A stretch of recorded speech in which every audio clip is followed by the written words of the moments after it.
সরকারের কৃষি বান্ধব সাহসী সিদ্ধান্তে এবার বোরো ধানের বাম্পার ফলন হয়েছে জানিয়েছেন জ্বালানি প্রতিমন্ত্রী অনিন্দ ইসলাম অমিত। দুপুরে যশোরে খাদ্য গোদামে চলতি বোরো মৌসুমে ধান সংগ্রহ কার্যক্রমের উদ্বোধন শেষে প্রতিমন্ত্রী বলেন, মধ্যপ্রাচ্যে যুদ্ধের প্রভাবে বিশ্বে জ্বালানি সরবরাহ চ্যালেঞ্জের মধ্যে পড়েছিল।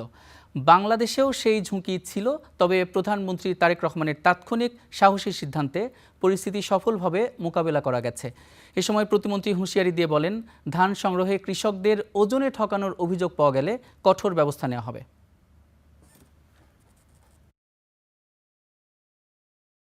যখন বাজার স্থিতিশীল করবার জন্য বিভিন্ন কর্মসূচিতে ধান এবং চাল সরবরাহ করা হয়, তখন আমার মাপে কিছুটা কম দেওয়া হয়।